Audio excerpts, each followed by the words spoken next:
yang muda-muda, jangan santai. Jangan banyak buang waktumu. Jangan terlalu banyak scroll handphone toh. Ini masa-masa yang serius. Ya, serius. Saya bilang serius. Dulu cari kerjaan gampang. Satu orang cari kerja ada 5 tawaran. Sekarang 5 cari kerja, untung-untungan 1. Ya, kenapa? Teknologi gantikan orang sekarang. Saya di Amerika, teman saya bilang, ayo Bu, kita ke toko supermarket yang tidak ada pegawainya. Masa ada? Ada. Terus gimana? Ikut aja. Dia punya member. Kita masuk saudara. Ya itu punyanya Amazon kalau nggak salah, karena dia pecat semua karyawannya. Kita masuk ke restoran itu, ke supermarket itu, gede banget kayak supermarket biasanya. Jual semuanya, semua daging, sayur, makanan, tapi nggak ada orangnya. Kita ambil seperti biasa belanja, terus keluar aja. Yakin keluar saudara. Sampai di luar HP-nya bunyi ting, laporan. Saldonya kepotong. Ada laporannya keluar. Beli ini satu harga $5, beli ini gini. Saya bilang, bener-bener ya. Bener ada ternyata. Nggak pakai orang. Nah itu kan harusnya orang semua. Sekarang nggak bisa, digantikan teknologi mesin. Sekarang saudara, dokter banyak pakai AI sekarang. Ya, Tiongkok buka rumah sakit AI. Nggak banyak dokter. Yang kerja AI semua. Dalam waktu berapa menit AI bisa deteksi kanker. Ya, saya kemarin operasi batu ginjal. Ibu mau pakai operasi biasa atau pakai teknologi AI? Tapi harganya juga AI. Tapi kalau AI nggak ada luka Bu, nggak sakit, ibu langsung pergi ke Israel. Kalau biasa, ya ibu harus terbaring di rumah sakit 3 minggu paling tidak. Karena kesakitan, harus dibuka dari belakang sini, diiris. Tapi kalau pakai AI, ibu langsung pulang besoknya, berangkat Israel, oke. Saya operasi saudara, bener, di Israel nggak ada rasa sakit, sampai orang bingung. Loh ibu baru operasi kan? Iya. Sakit nggak? Nggak ada apa-apa, nggak rasa sakit, nggak ada apa. Kemajuan teknologi. Alkitab bilang akhir zaman pengetahuan bertambah. Dan itu menggantikan manusia. Sekarang di luar negeri banyak yang khotbah AI, udah bukan orang. Ya. Tapi memang AI lebih pintar sih dari pendeta. Saudara kalau mau khotbah, kita pendeta malas cari ayat nih. Ketik aja di situ di AI, khotbah tentang buah roh. Keluar semua ayatnya sama rinciannya. Buah roh ialah ini ayatnya di sini tujuannya ini artinya ini tinggal baca. Tapi kan beda. Kalau pendeta yang benar hidup dengan Tuhan, ada kuasa bisa jamah sampai dalam roh. Kalau AI cuma di sini. Ya, tapi ada yang tanya, gimana Bu menurut Ibu kalau ada AI yang khotbah? Ya nggak apa-apa, setidaknya itu AI tidak selingkuh. AI juga nggak homo kan? Kalau pendeta kan ada yang habis selingkuh khotbah, habis homo khotbah. Ini terjadi loh. Maka anak muda jangan masa bodoh. Serius, ngeri di depan kita nih, ngeri. Kalau kau nggak bangun dari tidurmu, nggak persiapkan dirimu, ketinggalan. Alkitab kasih kita tanda akan datang masa yang sukar. Hari ini Iran, negaranya lagi terpuruk, hancur. Korban jiwa banyak, terjadi kerusuhan besar, inflasi, uangnya jatuh, tidak ada artinya sekarang uang dibuang di jalan, nggak bisa buat beli apa-apa. Karena harga yang melonjak tinggi. Udah bunuh-bunuhan sana, bakar-bakaran. Itu terjadi, mau atau tidak saudara. Alkitab berkata itu akan terjadi. Bangsa-bangsa sekarang tidak lagi baik-baik saja. Presiden Venezuela diambil langsung, ditangkap di tempat. Sekarang negaranya lagi berontak. Habis ini bisa jadi korban berikutnya itu. Ya, kita berdoa Indonesia dalam pegangan tangan Tuhan. Kita berdoa saudara. Ngeri kalau kita nggak berjaga-jaga. Sesuai yang Alkitab bilang, semua akan terjadi. Lalu dikatakan apa? Ya, ketahuilah bahwa pada hari-hari terakhir akan datang masa yang sukar. Orang akan mencintai dirinya sendiri dan menjadi hamba uang. Di akhir zaman orang akan mencintai dirinya sendiri. Nomor 1 pokoknya aku dulu. Bahkan dalam rumah tangga, makanya terjadi perceraian. Ya, suami minta dihargai, istri minta dihormati. Istri minta dikasihi, suami minta diperhatikan.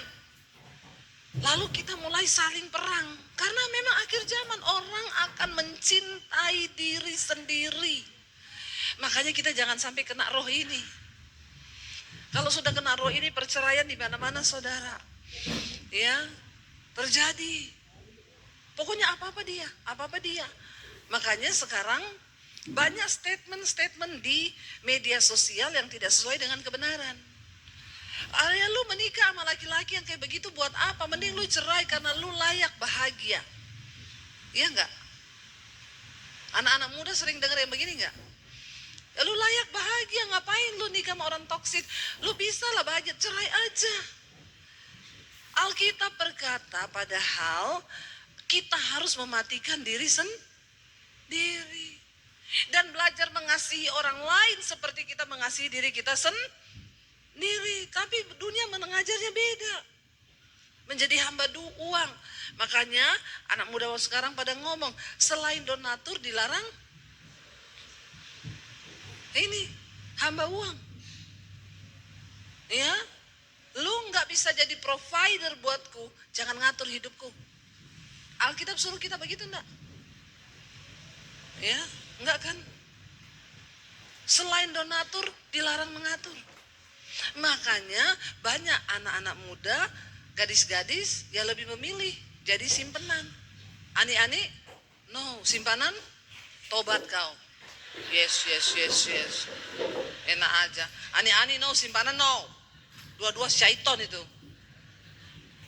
No semuanya. Karena uang. Orang menghalalkan segala cara. Yang penting dapat uang. Biar jadi simpenan, biar jadi ani-ani, pokoknya uang. Mereka bilang karena hari-hari gini Bu, tidak semua manusia itu butuh perhatian. Ya, contoh Nyi Roro Kidul butuh tumbal. Itu syaitan bukan orang. Amin. Jadi orang mencari tumbal sekarang. Istri dijadikan tumbal, suami dijadikan tumbal, anak dijadikan tumbal. Korban perasaan, korban akhir zaman. Ya. Lalu dikatakan ayat yang berikutnya apa? Mereka itu menjadi hamba uang. Pokoknya uang nomor satu. Mereka akan membual, menyombongkan diri, akan berbohong. Ya, sekarang ini dengan adanya sosial media banyak pembohong saudara. Pura-pura kaya. Ya toh? Pura-pura bahagia di medsos. Padahal utang. Makanya jangan iri melihat orang pamer di media sosial. Karena kau tidak tahu berapa cicilan yang harus dia bayar setiap bulan.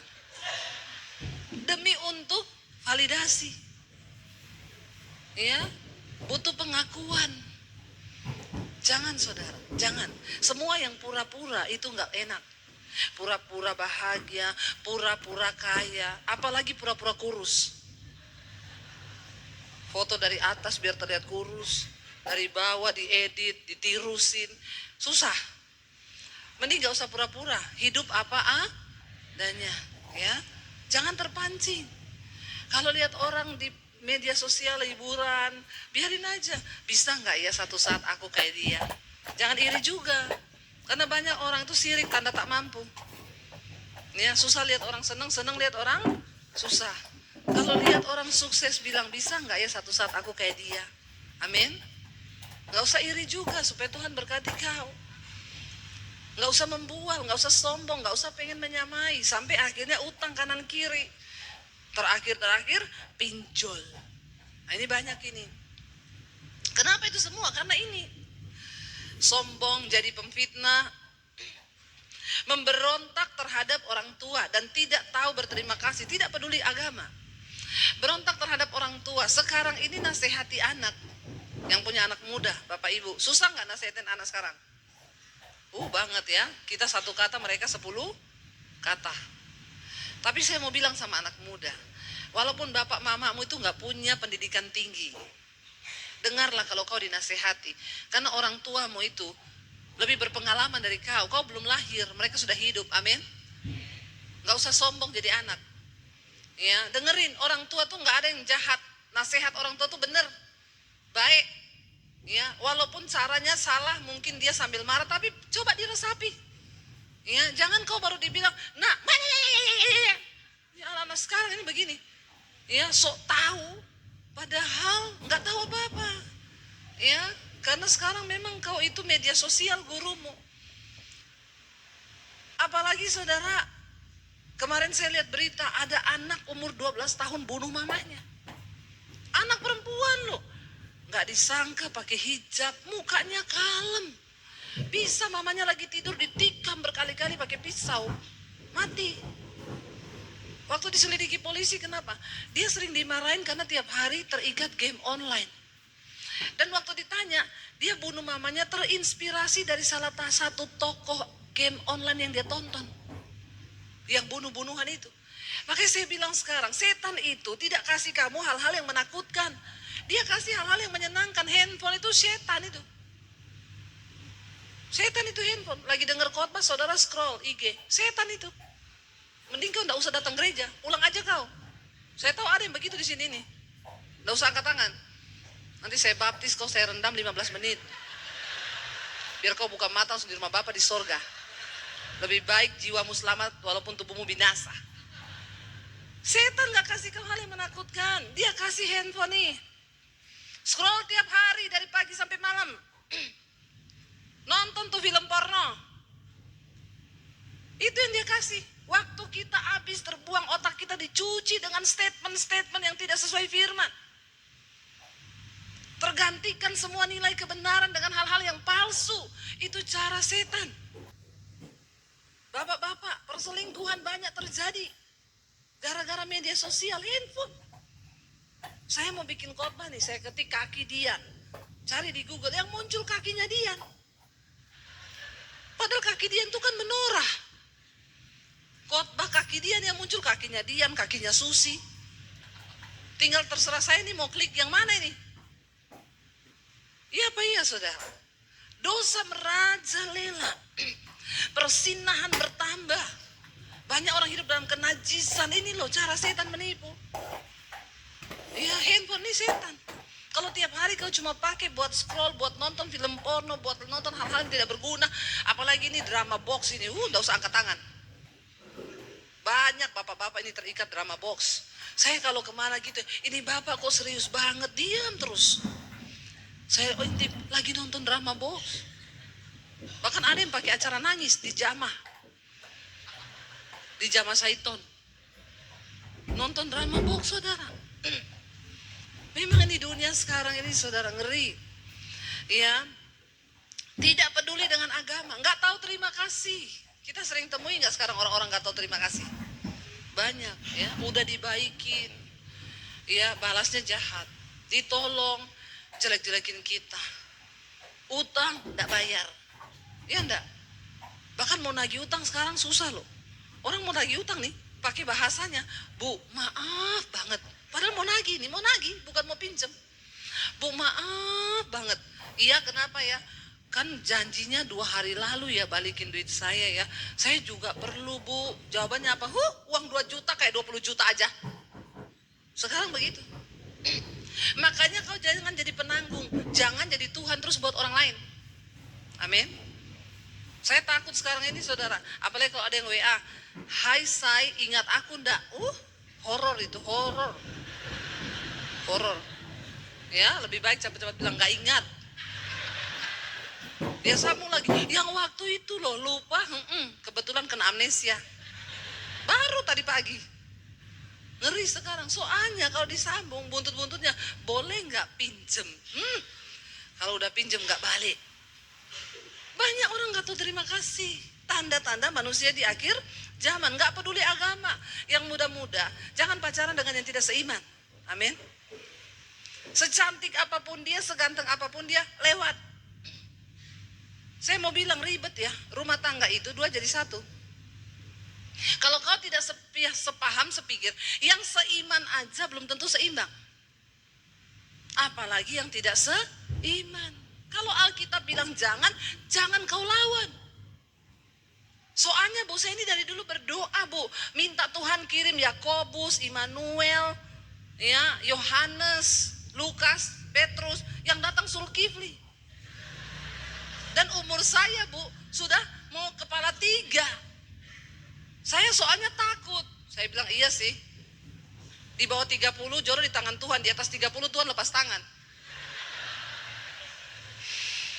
Ya, saudara, jangan kau jual imanmu cuma gara-gara jodoh. Jangan kau tidak perlu dengan agama. Agama itu keyakinan kita percaya sama Tuhan Yesus. Amin. Lalu dikatakan di sana apa? Tidak mau mengasihi, tidak mau berdamai, suka menjelekan orang, tidak dapat mengekang diri, garang, tidak suka yang baik. Memang orang-orang sekarang ini tidak suka yang baik. Maunya yang jahat, nggak mau berdamai, maunya perang. Ayat 4, suka mengkhianat, tidak berpikir panjang, berlagak tahu atau sok tahu, lebih menuruti hawa nafsu daripada menuruti Allah. Ini saudara, hari-hari ini, semoga ini tidak ada dalam kita semua. Yang ayat 5 ini yang saya suka baca. Secara lahiriah mereka menjalankan ibadah tiap minggu ke gereja, tetapi pada hakikatnya mereka memungkiri kekuatannya. Jauhilah mereka itu. Ini terjadi, akhir zaman gereja penuh. Gereja ini dulu saya khotbah 2 tahun lalu masih 2 ibadah, sekarang 4 ibadah. Tapi jangan sampai jemaat ini termasuk jemaat akhir zaman. Yang secara lahiriah tiap minggu ke gereja, tapi pulang yang merokok tetap merokok, yang homo tetap homo, yang lesbi tetap lesbi, yang kepahitan tetap kepahitan. Bahkan ada sudah datang ke gereja, suami istri berantem nih, pulang tetap berantem, gak omongan. Syaitan itu. Terus kenapa kau ke gereja? Mending kau di rumah saja. Kalau kau tidak mau berubah, kau memungkiri kekuatan dari ibadah itu sendiri, yaitu firman Tuhan. Kalau datang ke gereja berantem, dengar khotbah, pulang baikan dong, amin. Datang berantem, pulang tetap berantem. Hatinya itu dipenuhi kuasa setan. Yesus bilang kalau kau ke gereja mau kasih persembahan, entah persembahan pujian, persembahan uang, ingat dulu, cek dulu apa yang ada di hatimu. Kalau kau kepahitan sama mertuamu, iparmu, suamimu, pulang berdamai dulu, baru kau balik lagi ke gereja. Itu ibadah yang berkenan. Jangan jadi jemaat akhir zaman. Secara lahiriah gereja penuh, tapi hidupnya nggak berubah. Pulang yang penjudi tetap penjudi, yang bersinah tetap bersinah, yang ani-ani tetap ani-ani, yang boti tetap boti. Jangan saudara, jangan engkau tidak menghormati Tuhan. Hormati Tuhan. Karena di akhir zaman hanya orang-orang yang menghormati Tuhan yang akan disertai Tuhan. Sudah tampang pas-pasan, kelebihan otak juga pas-pasan. Ya, jahat tidak menghormati Tuhan, terus apa kelebihanmu? Walaupun kita ini pas-pasan, otak pas-pasan, semua pas-pasan. Kalau kau hidup menghormati Tuhan, ada jalan-jalan yang akan Tuhan bukakan secara supranatural. Amin. Jangan tidak menghormati Tuhan.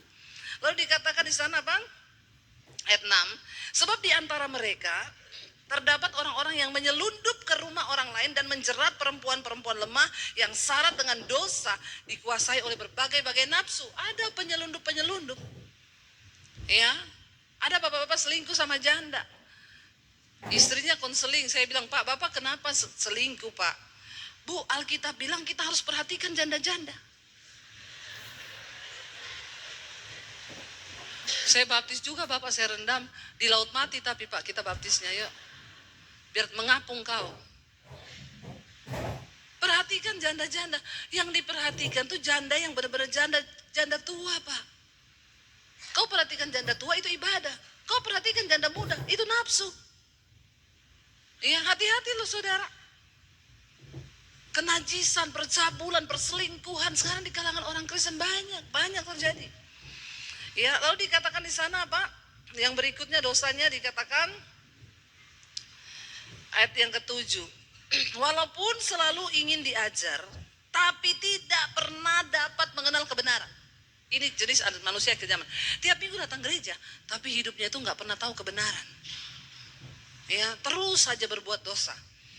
Lalu kita harus ngapain saudara? Supaya kita selamat sampai di garis akhir.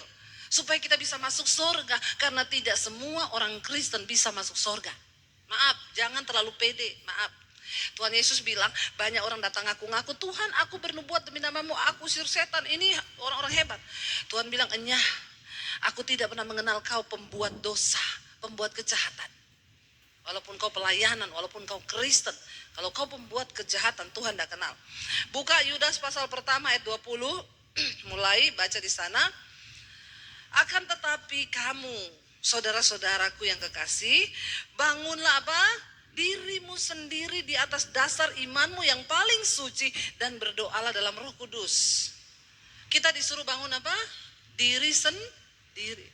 Tidak ada orang lain yang bisa membangun imanmu kecuali dirimu sendiri dengan Tuhan. Saya selalu bilang, tidak ada saudara, karena iman itu adalah pribadi kita dengan Tuhan.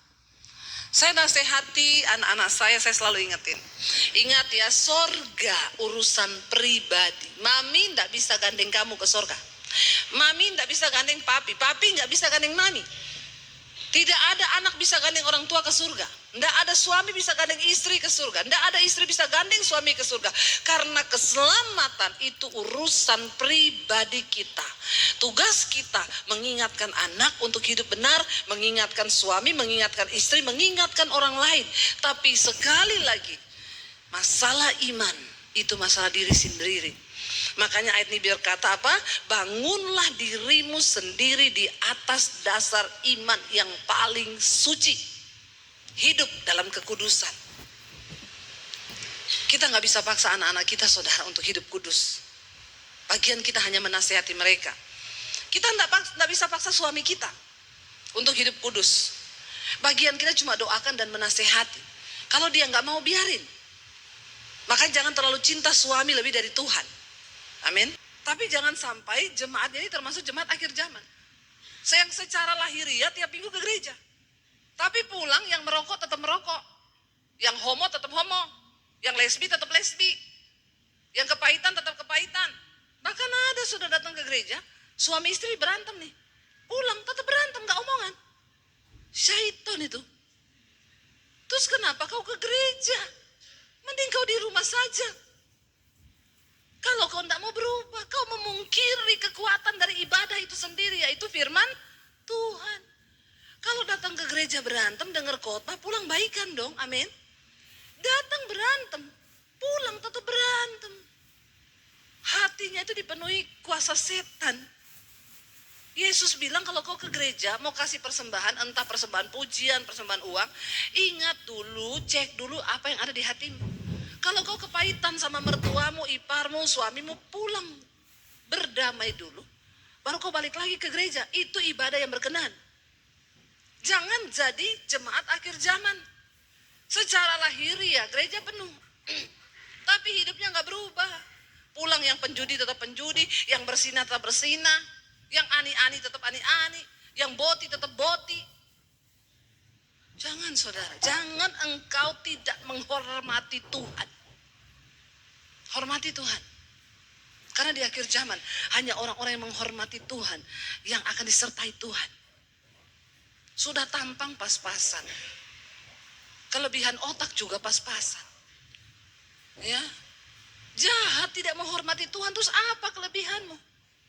Walaupun kita ini pas-pasan, otak pas-pasan, semua pas-pasan. Kalau kau hidup menghormati Tuhan, ada jalan-jalan yang akan Tuhan bukakan secara supranatural. Amin. Jangan tidak menghormati Tuhan. Lalu dikatakan di sana bang, ayat 6. Sebab di antara mereka terdapat orang-orang yang menyelundup ke rumah orang lain dan menjerat perempuan-perempuan lemah yang syarat dengan dosa, dikuasai oleh berbagai-bagai nafsu. Ada penyelundup-penyelundup. Ya, ada bapak-bapak selingkuh sama janda. Istrinya konseling, saya bilang, Pak, Bapak kenapa selingkuh, Pak? Bu, Alkitab bilang kita harus perhatikan janda-janda. Saya baptis juga, Bapak, saya rendam di laut mati, tapi Pak, kita baptisnya yuk. Biar mengapung kau. Perhatikan janda-janda. Yang diperhatikan tuh janda yang benar-benar janda tua, Pak. Kau perhatikan janda tua itu ibadah. Kau perhatikan janda muda itu nafsu. Ya, hati-hati loh saudara. Kenajisan, percabulan, perselingkuhan sekarang di kalangan orang Kristen banyak terjadi. Ya, lalu dikatakan di sana apa? Yang berikutnya dosanya dikatakan ayat yang ke-7. Walaupun selalu ingin diajar, tapi tidak pernah dapat mengenal kebenaran. Ini jenis manusia kejaman. Tiap minggu datang gereja, tapi hidupnya itu nggak pernah tahu kebenaran. Ya, terus saja berbuat dosa. Lalu kita harus ngapain saudara? Supaya kita selamat sampai di garis akhir. Supaya kita bisa masuk surga. Karena tidak semua orang Kristen bisa masuk surga. Maaf, jangan terlalu pede. Maaf. Tuhan Yesus bilang, banyak orang datang ngaku-ngaku, Tuhan aku bernubuat demi namamu, aku usir setan. Ini orang-orang hebat. Tuhan bilang, enyah, aku tidak pernah mengenal kau pembuat dosa, pembuat kejahatan. Walaupun kau pelayanan, walaupun kau Kristen, kalau kau pembuat kejahatan, Tuhan tidak kenal. Buka Yudas pasal pertama ayat 20, mulai baca di sana. Akan tetapi kamu, saudara-saudaraku yang kekasih, bangunlah apa? Dirimu sendiri di atas dasar imanmu yang paling suci dan berdoalah dalam Roh Kudus. Kita disuruh bangun apa? Diri sendiri. Tidak ada orang lain yang bisa membangun imanmu kecuali dirimu sendiri dengan Tuhan. Saya selalu bilang, tidak ada saudara, karena iman itu adalah pribadi kita dengan Tuhan. Saya nasihati anak-anak saya selalu ingetin. Ingat ya, sorga urusan pribadi. Mami tidak bisa gandeng kamu ke sorga. Mami tidak bisa gandeng papi. Papi tidak bisa gandeng mami. Tidak ada anak bisa gandeng orang tua ke surga. Tidak ada suami bisa gandeng istri ke surga. Tidak ada istri bisa gandeng suami ke surga. Karena keselamatan itu urusan pribadi kita. Tugas kita mengingatkan anak untuk hidup benar, mengingatkan suami, mengingatkan istri, mengingatkan orang lain. Tapi sekali lagi, masalah iman itu masalah diri sendiri. Makanya ayat ini berkata apa?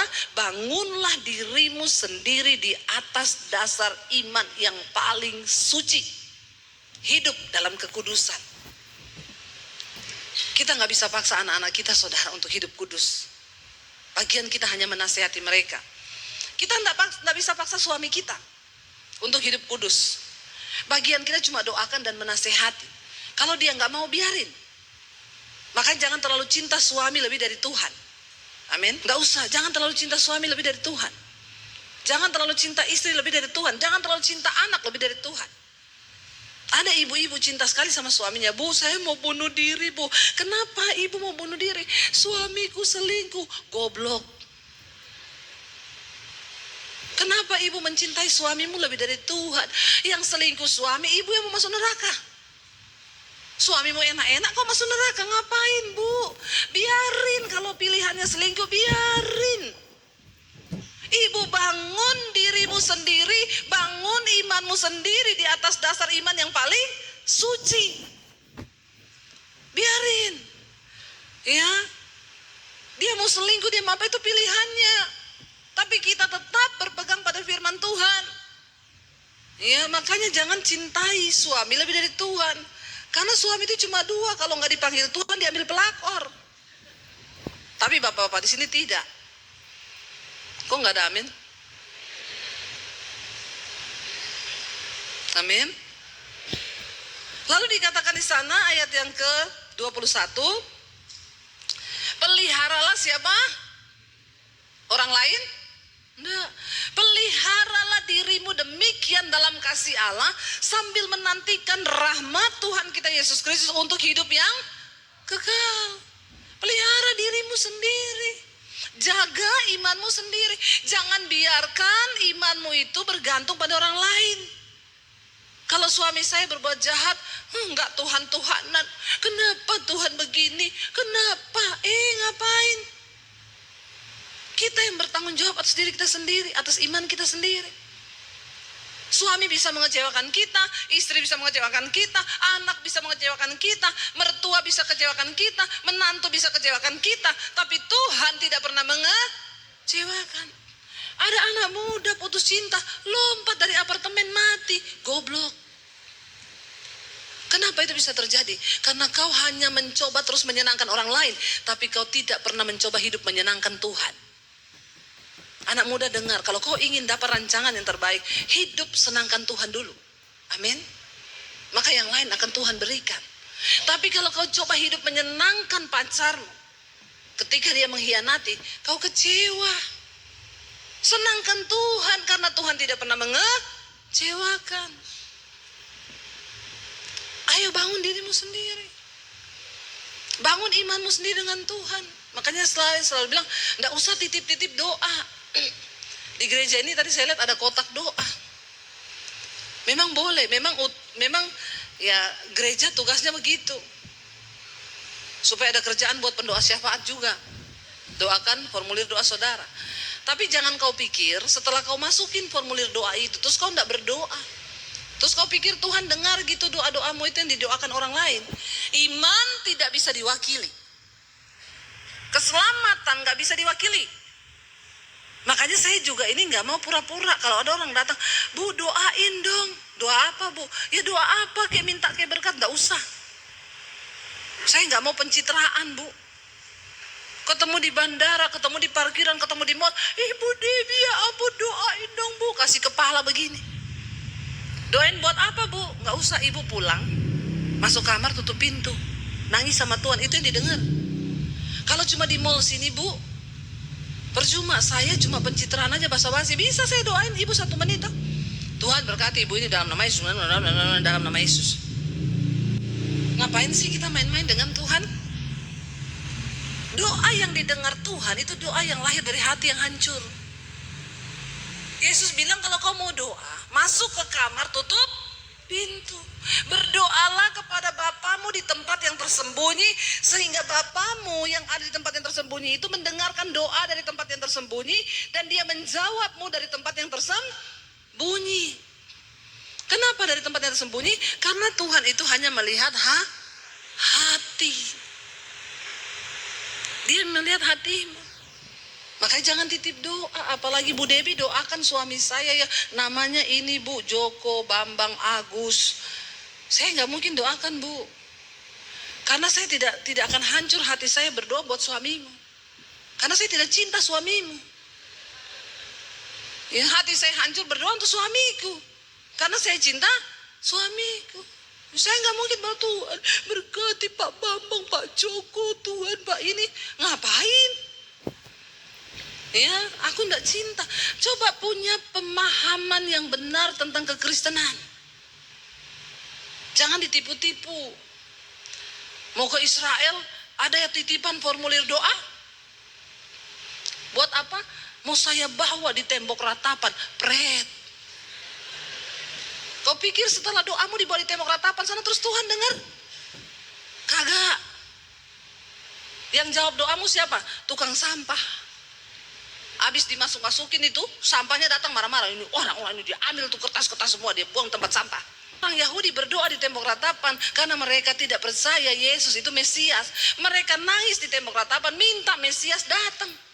Orang Indonesia ikut-ikutan nangis di tembok ratapan karena tidak mengerti kebenaran. Dipakai buat sulap. Ayo yang mau ikut ke Israel ikut saya. Nanti kita berdoa di tembok ratapan. Nanti merinding-merinding. Karena banyak orang Kristen suka yang merinding. Karena kebanyakan hubungan sama setan kau. Makanya merinding terus. Ngapain coba? Ngerti kebenaran saudara. Ya ngerti. Makanya saya juga kalau bawa grup, saya larang kamu berdoa di tembok ratapan. Nggak usah. Foto-foto aja di situ. Kalau kamu mengerti kebenaran, kamu nggak akan pergi berdoa di situ. Kecuali kamu nggak tahu kebenaran. Saudara, Yesus sudah datang menjadi imam besar bagi kita. Tidak ada lagi perantara. Pelihara dirimu, bangun imanmu sendiri. Tidak usah lewat orang. Tidak usah titip-titip doa.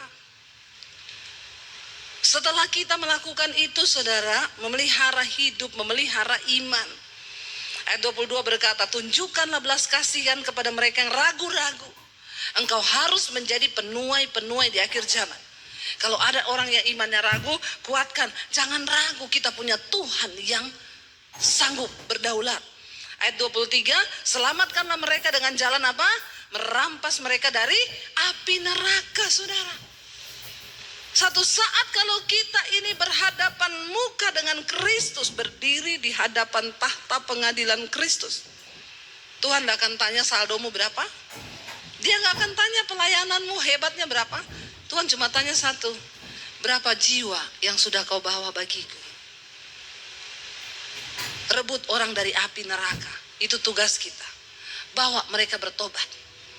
Saya bersyukur kalau ada yang datang dan bilang, Bu Debbie, saya bersyukur lewat khotbah Ibu, saya bertobat. Saya nonton khotbah Ibu di YouTube, saya cari Tuhan, Bu. Saya ini dulu homo, Bu. Waktu saya dengar khotbah Ibu, saya nangis sama Tuhan. Saya ini dulu ani-ani, Bu. Saya dengar khotbah Ibu, saya bertobat, Bu. Bu, saya ini dulu bukan Kristen, saya dengar khotbah Ibu, saya datang sama Tuhan. Saudara, itu kebanggaan kita. Waktu engkau bisa bawa keluargamu, istrimu, anakmu, temanmu, sahabatmu, bawa kepada Tuhan. Mereka yang suka dugem, kau bilang, jangan nanti kamu binasa. Ayo, dengar firman, bertobat. Jadilah penuai di akhir zaman, amin. Jangan jadi pengejek di akhir zaman, saudara. Saya serius mengingatkan ini. Hari-hari ini Tuhan sampaikan kepada saya, sampaikan, ingatin jemaat tentang akhir zaman. Dan itu tugas saya, supaya kita kedapatan kudus dan tidak bercacat celah. Kita hanya bisa tetap bertahan kuat bersama dengan Tuhan. Karena itu bangkit berdiri bersama.